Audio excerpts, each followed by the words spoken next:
வணக்கம். விழிப்பாய் தமிழா வெற்றி நிச்சயம் என்ற விண்ணார்ந்த முழக்கத்துடன் மீண்டும் வருகிறது கவனகர் கர்ஜனை.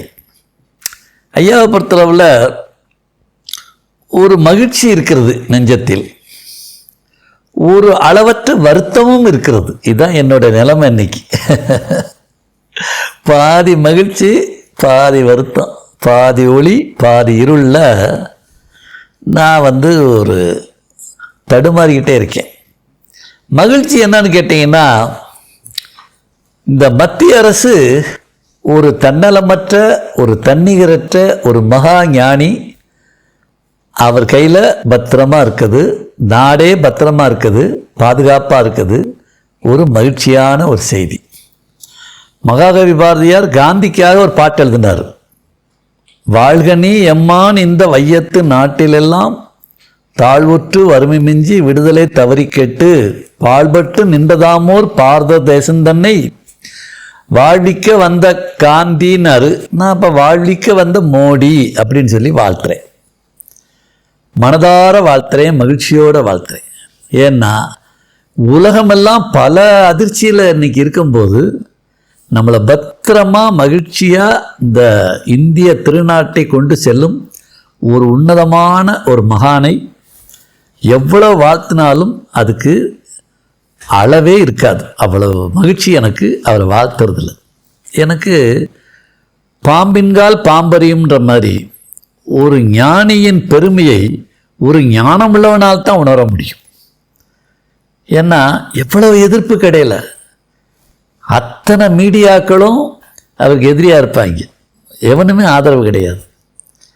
அத்தனை நடிகர்கள் நடிகைகள், பாம்பேலையும் சரி சென்னையிலையும் சரி முக்காவாதி நடிகர்கள் நடிகைகள் அவருக்கு எகெயின்ஸ்டு.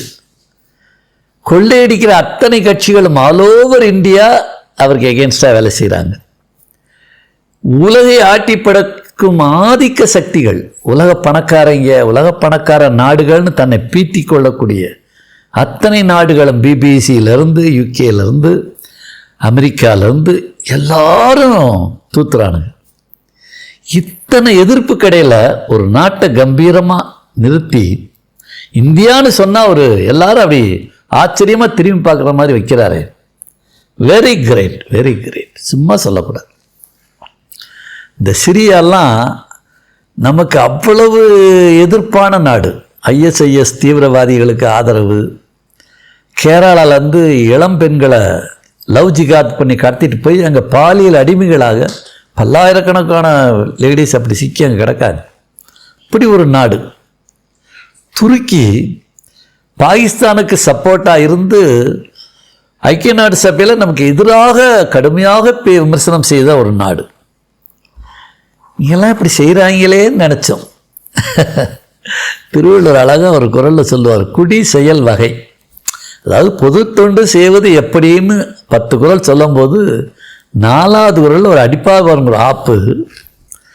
எப்போது சத்தியத்தோடு தன்னுடைய நாடு, தன்னுடைய குடிமக்கள் நன்றாக இருக்க வேண்டும் என்ற ஒரே எண்ணத்துடன் நீ தொண்டு செய்கிறாயோ, நீ மனதில் என்ன நினைச்சாலும் அது தானாக நடக்குண்டுவார். அருமையான குரல்.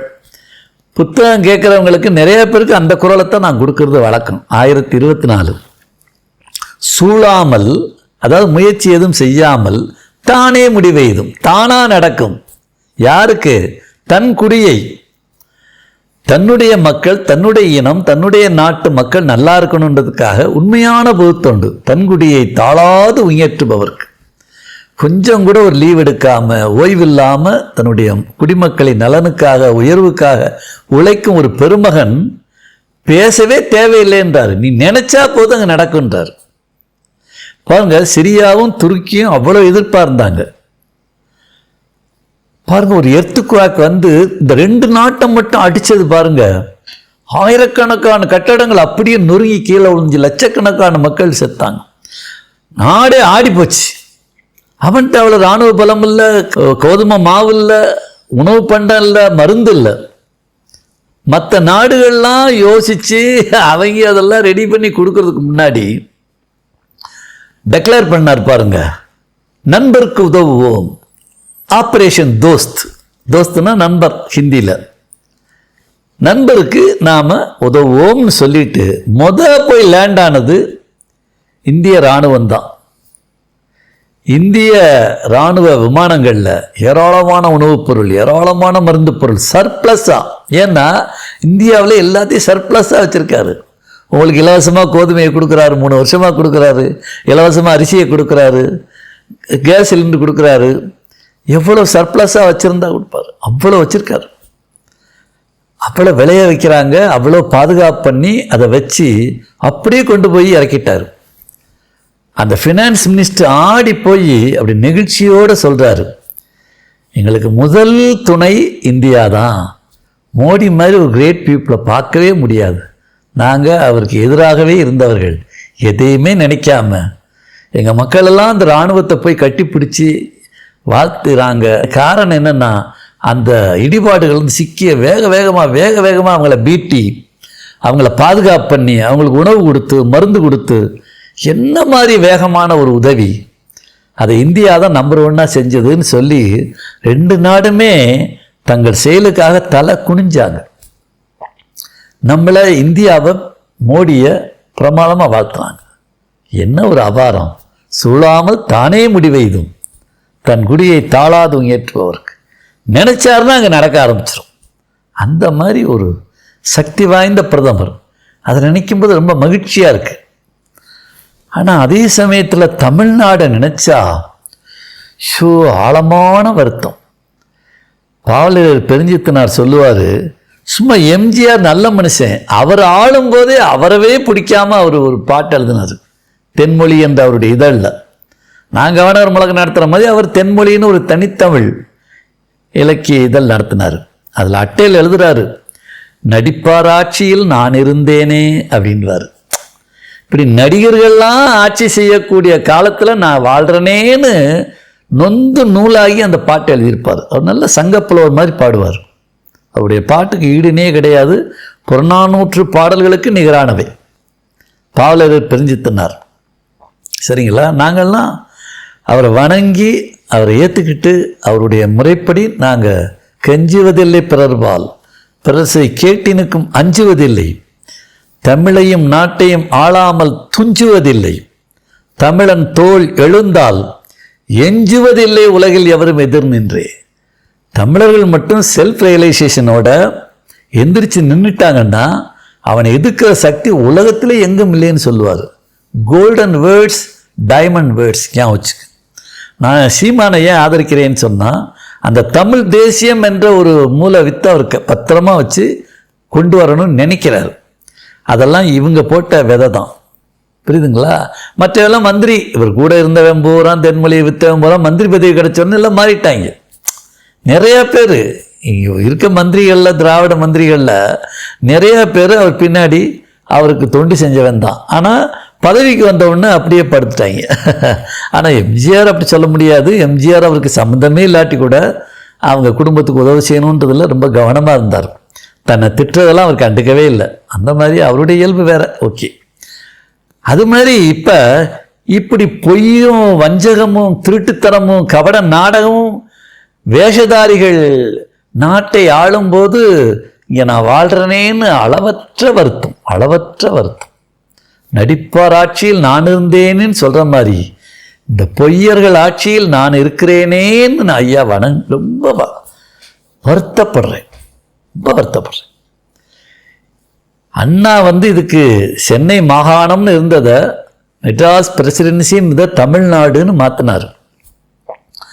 ஆனால் இன்னைக்கு இந்த திராவிட திருட்டு பயலுக இதை முட்டாள் நாடுன்னு மாற்றுற மாதிரி ஆக்கிடுவாங்களோன்னு பயமாக இருக்கு. தமிழர்கள் எல்லோரும் முட்டாள்களாக மாறி வருகிறார்கள். வருங்காலத்தில் இந்த முட்டாள் நாடுன்னு ஒரு பேரை வாங்கிருமோ, இந்த கண்ட்ரி ஆஃப் ஃபூல்ஸ் அப்படின்ற ஒரு கேவலம் வந்துருமோன்னு மனசு பதைக்குது. உனக்கு பதைப்பு இல்லை, நீ காசை வாங்கிட்டு தண்ணி அடித்து தெரு பொறுக்கிட்டு நீ ஓட்டை போட்டு போயிடுற. ஏன்னா நீ மலம் தின்னி, நாங்கள் சோறு சாப்பிட்றவங்க, நீ பலவற்ற, நான் ஒரு அப்பனுக்கு பிறந்தவன். அதனால் எனக்கு அந்த ஆத்திரம், அந்த இனம் வீழும்போது, அந்த மொழி வீழும்போது, இப்படி பொய்காரங்களை நீங்கள் நம்பி ஏமாறும்போது மனசு பதைக்கும். அது சத்தியம் இருந்தால் தாண்டா பதைக்கும். கடவுள் வந்தால் தான் பதைக்கும். உனக்கு தான் ஒன்றுமே கிடையாது. கோயில் இடித்தாலும் பல்ல இடிச்சிக்கிட்டு பார்க்குற, என்ன செஞ்சாலும் நீயே அவனுக்கு போய் ஓட்டு போடுற. எப்படிடா முடியுது? எப்படிடா ஒரு முட்டாள்களாக மாறிட்டீங்க? இது முட்டாள் நாடு இல்லைடா.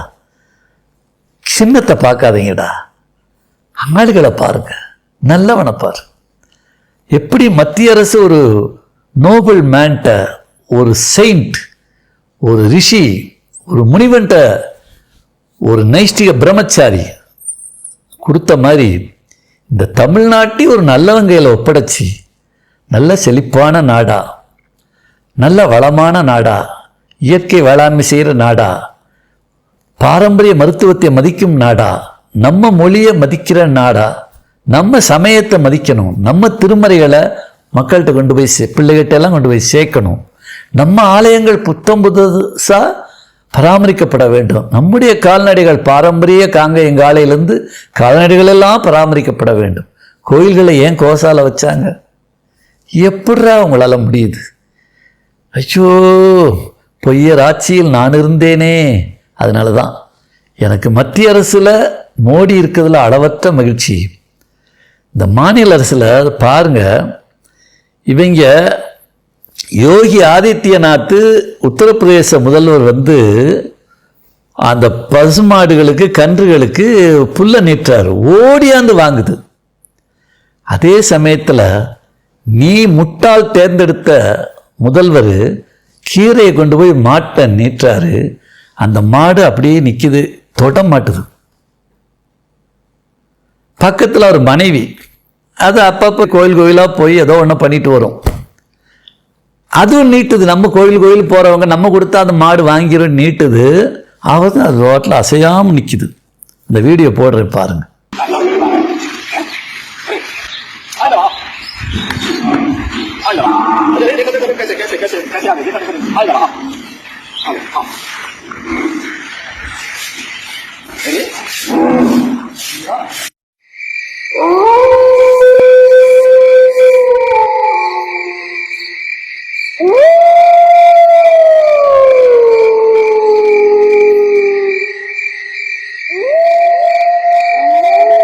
ஏய், ஒரு மாட்டுக்கு இருக்குடா அறிவு, ஏண்டா உனக்கு இல்லை? எப்படா நீங்கள் வாழ்கிறீங்க? எப்படா இவங்களுக்கு நீ ஓட்டு போடுறீங்க? உங்களுக்கு உணர்ச்சியே வராதா? அப்படி ஒரு முட்டாள் நாடாவா மாறிடுச்சு. அந்த மாடு பாருங்கடா, தொட மாட்டுது. ஜெயலலிதாவை காவேரின்னு ஒரு குட்டி யானை முட்டுச்சு, அவங்க ஏதோ கொடுக்க போனாங்க, அவங்க பயங்கரமாக கற்பனையில் போனாங்க, ஒரே முட்டுச்சு. நல்ல வேளை அந்த கூட இருந்த செக்யூரிட்டி இசட் பிரிவு பாதுகாப்பு யானையை தள்ளி விட்டாங்க. ஆனால் அப்போ அதிமுக ஜெயலலிதா வாழும்போது அதிமுக தொண்டர்கள்லாம் வெறியனுங்க, அடிமுட்டாள்கள். நான் மானங்கட திட்டினேன். இப்போ திமுக அப்படி திட்டினா அப்போ அதிமுக கடுமையாக திட்டுவேன். ஏன்? வெறியனுங்க. அவள் ஜெயிலுக்கு போனால் கல்லூரி மாணவிகளை கொளுத்துனானுங்க. பாருங்க, ஒரு அந்த யானைக்கு பிடிக்கலை, முட்டிருச்சு. ஒரு வாரத்தில் அந்த யானை, குட்டி யானை, அந்த காவேரி என்ற யானை செத்து போச்சு. கேட்டால் நோய் வந்து செத்துருச்சுன்னாங்க, சுற்றி தள்ளிடுவானுங்க. இப்போ கூட நீங்கள் இந்த மாட்டை பத்திரமா வச்சுருக்காங்களோ தெரியும், கீரையை வாங்க மாட்டேன்னு சொல்லிச்சு. அந்த மாட்டை வச்சுருக்காளோ சுற்றி தள்ளாங்களோ தெரியாது. ஏன்னா இவனும் வெறி பிடிச்சிருந்தாங்க தான், அது ஒரு வெறியங்க. ஜெயலலிதா செத்த உடனே அவங்களுக்கு ஒரு செல்ஃப் ரியலைசேஷன் வந்து ஒரு 4.25 வருஷம் நல்லபடியாக எல்லாரும் ஒழுங்காக உழைச்சானுங்க. ஆனால் இந்த ஆள் கலைஞர் செத்த உடனே இவங்களுக்கு வரும்னு நினச்சோம், உள்ளதும் போயிடுச்சு, நொல்லையாக மாறிடுச்சு. அதுதான் மத்திய அரசை மோடி ஆள்வதைக் கண்டு அளவற்ற மகிழ்ச்சி. தமிழ்நாட்டை பொறுத்தவரை வருங்காலத்தில் இது முட்டாள் நாடு என்ற பெயரை பெற்றுவிடுமோ என்ற அளவற்ற வருத்தம். இந்த ரெண்டு கடையில் தான் ஐயா வாழ்ந்துக்கிட்டு இருக்கேன். இது மாறும் என்று இறைவனை நம்பி வேண்டிக் கொண்டே இருக்கிறேன். நீங்களும் வேண்டுங்கள், வெற்றி நிச்சயம். மீண்டும் நாளை சந்திப்போம். நன்றி, வணக்கம்.